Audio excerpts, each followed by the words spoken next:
Today's topic is theatre during the later Middle Ages, from the Norman invasion in 1066 up until the Renaissance, which for England came later than it did to Italy and dates around 1450. Christianity had yet to split into Catholic and Protestant. The religion in England was simply Christian, and the church was very powerful. This was a period when great cathedrals and monasteries were built. The language of the church was Latin, while the language of the ruling class was French, following the Norman invasion in 1066. The peasants continued to speak Anglo-Saxon, which at this stage of its development is called Middle English. The word for una recita in English is a play. Religion was an important part in the development of theatre, and three types of plays developed with religious messages: mystery plays, miracle plays, and morality plays. In the Middle Ages, religious festivals and rituals were not only acts of worship, they were also opportunities for entertainment. During festivals such as Christmas and Easter, the most important events of the Old and New Testaments were represented in forms of dialogues sung between a priest and the choir.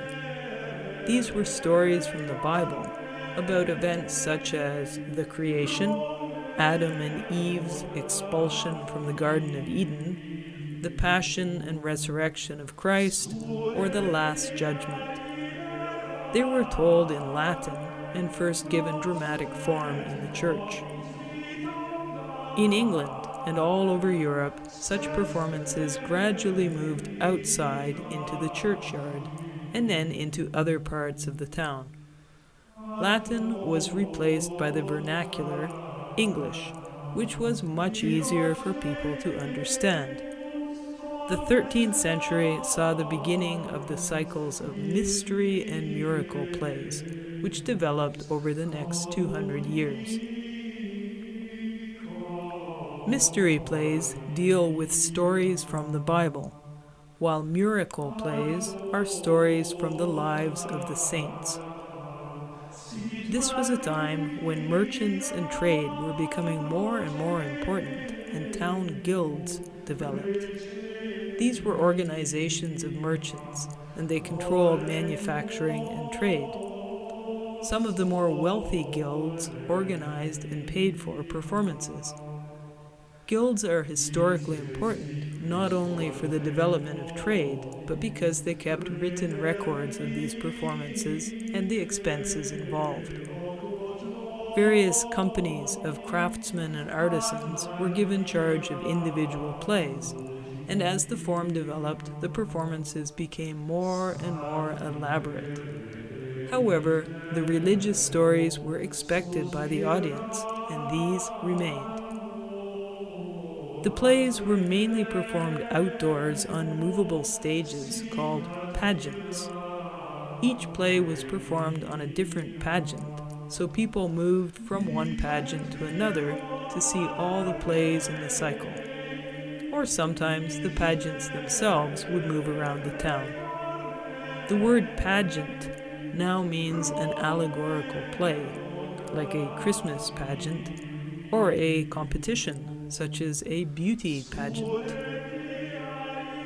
Although dealing with serious religious themes, the mystery and miracle plays were a popular form of drama, and elements of humor and playful parody were often included.